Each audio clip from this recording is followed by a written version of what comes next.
project, I don't know. But the fact is that when you join, you will have the opportunity of looking at all the healthcare systems in an analytical way and determining what are the best practices that you can extract to make your system sustainable and not run into the problems that we're running into in all the other countries. And you must do this without being ideological. You must do this by being pragmatic and say, how can this best be afforded? In Canada, we opted for the sole payer, the government. Well, that means, of course, as the population ages, the working population is smaller. The only way the cost be met is through increased taxation on a smaller, younger working population. That's not sustainable.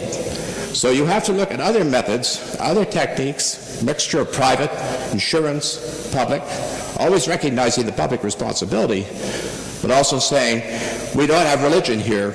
We're going to look at this, I say religion in the context of ideology, what works and what works best and what has worked best in other countries.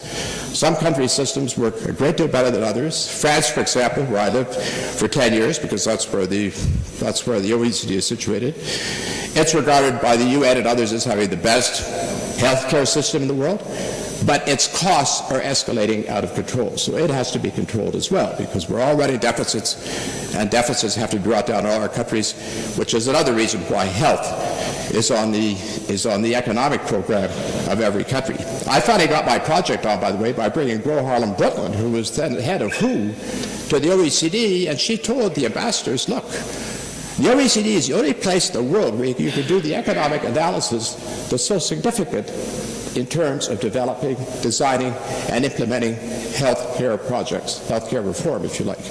And that's why the project still continues.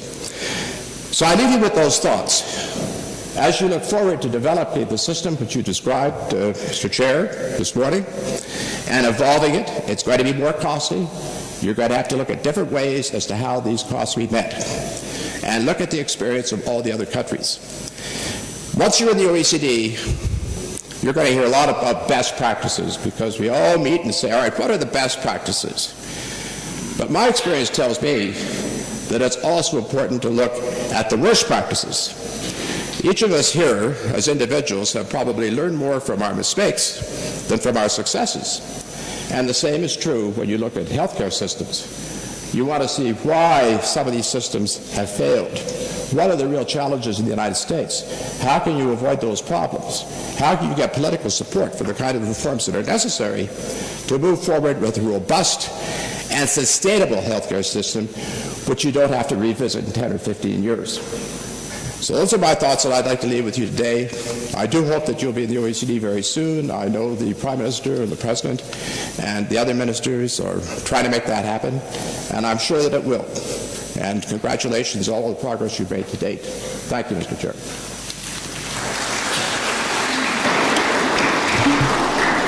Большое спасибо, господин Джонстон.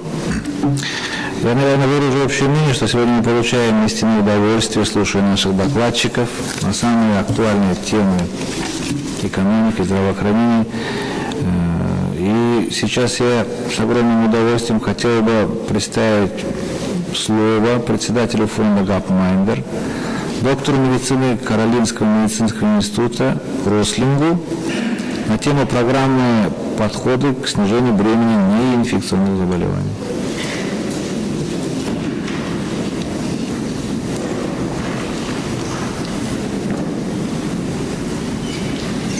Тема для нас актуальна, вы все знаете.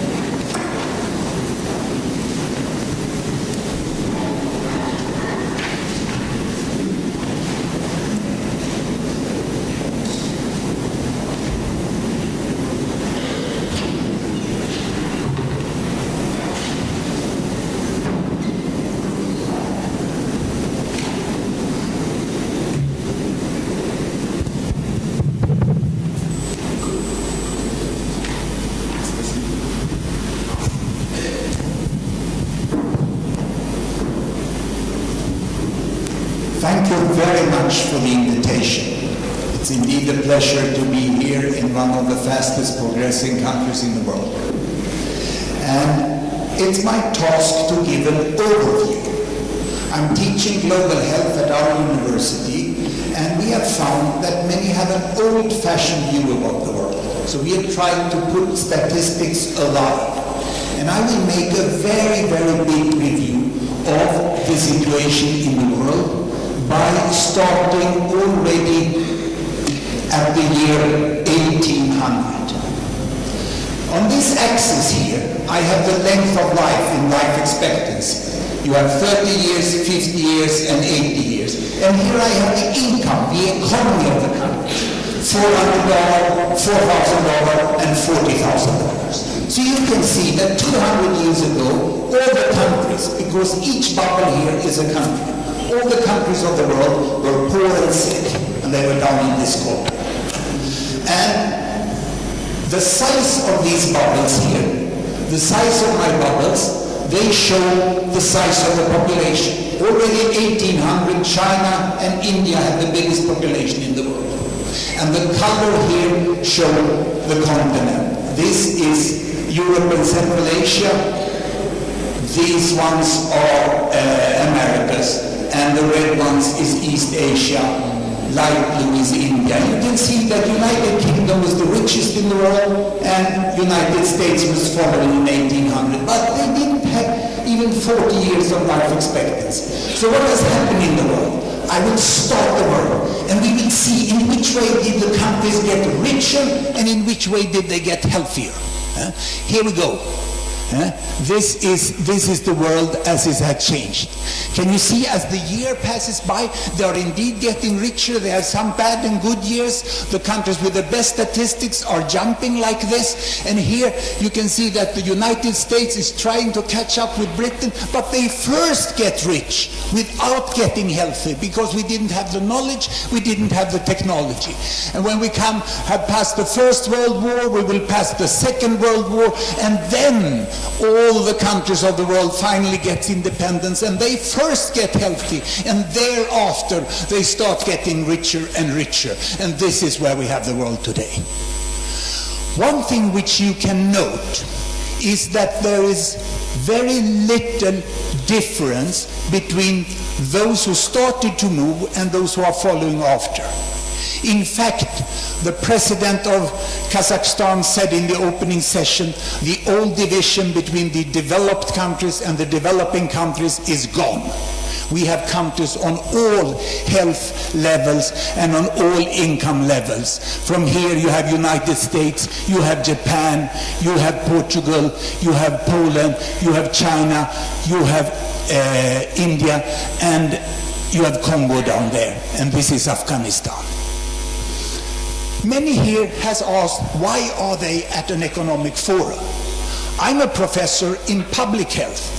I love money, because I can see that money is a very strong determinant of health. Of the richest countries, all are more or less healthy. So you can explain most of the improvement of the health with the money, but not only having the money, it is using it in the right way. That's why you need the health science. And where is Kazakhstan here? Kazakhstan is there. Kazakhstan is a country which actually has still today a relatively low life expectancy in relation to its economic level. Other countries with the same economic level have a little better life expectancy. So let us have a special look at Kazakhstan. Here is Kazakhstan in 1950. Here is Japan in 1950. See, Japan and Kazakhstan, with the best estimate, were at the same economic level. Japan was slightly healthier than Kazakhstan. I'll take away the other countries just to make a comparison between the progress of Japan and Kazakhstan. And here we go, year by year. The economic model of Japan was more successful than of the Soviet Republic of Kazakhstan. But Kazakhstan was following. And here came the stagnation when the economy didn't grow any longer. And after independence, the economy went backwards and health deteriorated. And Kazakhstan indeed did a complete loop. And in 2003, Kazakhstan was back on the same level where it was 81. It was almost 2 decades lost. But what is so inspiring, in spite of this, is that now country is on the right way. And now, as we heard this morning, life expectancy is improving. So once more, when we look at the whole world, it's very interesting to see that policies, economic and health policies, really matters. Japan is indeed here more progressive, but they are now having their problems up there. Now, let me move from this to health expenditure. And here we can see the economic level on one axis. This is income again, just $400,000, $4,000, and $40,000. And here now is the total health expenditure of government and out of pocket. And you can see why a professor of public health loves money, because the more money you have, the more you can spend on health.